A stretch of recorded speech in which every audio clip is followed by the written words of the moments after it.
نن لږه سودا په کار وه نو ما هم د بازار طرف ته مخ کو روان شوم خو دلته مې نظر په دې روډ باندې ولګېده نو دې روډ ته چې مې وکاته ټولو یې په بره خوا کې ایسارې شوې په کته لارو ته نه وه ما خو اول نه دا سوچ وکړو چې دا کم انجینر راغلی خو بیا مې سوچ کې راغله چې انجینر خو دې له نو راغلی که نه خو خدای خبر چې ولې نو راغلی تپوس ورته څوک نشته نو دا روډ چې کوم ټیکهدار ته حواله کړی و هغه ته ځان په 2-3 ورځو کې خلاص کړی و کار د 10-12 ورځو دلته د ماشومان ناسو لوبې کولې که چېرې تاسو سوچ وکړئ نو تاسو ته پته ولګي چې ستاسو په زندګۍ کې تر ټولو نه ښکلی وخت دا و یعنې ماشومتوب نو زه هم په دمه روان وم او کله به ورته تېز شوم دلته په لاره کې د قاري صاحب ولاړ و ده سره مې په خیر وکړو د ماشومانو سره مې په خیر وکړو نو د ماشومانو یې مونږ قبر وکړ ما ویل چې چا له قبر وکړ نو حیران شوم چې کاته مې وکاته نو چېرته مړه مرغۍ موندل و هغې له قبر کنلی و هغه یې خښه کړ وه او بیا لګي او دوا یې پسې وکړه ما ته یې دوا وکړه دلته په دې لاره کې د اوبو دا پیپ ختلی نو ما دا هم کلک کو او که تاسو هم چېرته داسې ختلی پیپ ووینئ نو هغه کلکوئ ځکه چې په دې باندې ډېر ثواب میلاویږي دلته مې چې دې روډ ته وکاته نو د خلکو د ډېر زیات محنت نه پس دا روډ ډېر زیات غټ شوی او ډېر ښکلی شوی خو دلته مې پکې دا یو غلطي پیدا کړه چې اوبو له لار نه وه پرېښې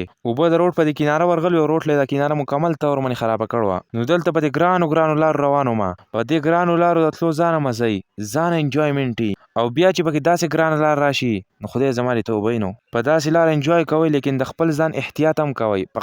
قلاره ځئ نو دلته د لښکۍ نه دا یو 2 ځوانان راغله کوم چې ځان سره سودا راغستې وه دوی سره مې په خیر او د په خیر نه پس خبرې اترې وکړې او روان شوم په دې لارو احتیاط کوئ په قلاره ځئ دلته دې ځوان پکې لښکۍ نه مالۍ راغستې وې د یو څو پیسو ګټلو لپاره دلته پکې دې ځوان نه چیلۍ روکه شوې نو هغه چیلۍ به موندې او راویستې واپس د ده سره د خبرو اترو کولو نه پس زه هم په کته روان شوم په دې ګرانو لارو روان وم د دې پیادل تلو جدا مزه ګاډي به راتله خو ما ورته وایي زه ګاډي کې نه ځم پیاده ځم او داسې پیاده روان وم دا د انسان د صحت دپاره ډېر زیات ضروري دي دې باندې به یو جدا لیکچر والو که چېرته بجلي راله هغه وایټ بورډ باندې بیا چې شی نه ښکاري بجلي نه اکثره نو چې د بازار ته قابو شوم دلته خلک په خپل محنت مزدورۍ کې لګیا وو د هلک پکې پورې بلاکونه جوړول او ځان دپاره یو څو پیسې ګټلې نو بازار ته انټري کول نه پس ډایرکټ زما د بچپن یو ملګری دی هغه دوکان ته لاړم دا په دې ویډیو کې چې تاسو وینئ دا د هغه مشر رور دی د ټیک ټاک نه ګورئ دی انلاین بزنس کوي دی د دې دوکان نه انلاین سودا خرڅوي او د دغه رور آفلاین خرڅوي نو د دې نه مې یو چرګوټی راواخیست او نور دوکانونه مې سودا وکړه واپس را روان شوم د خیره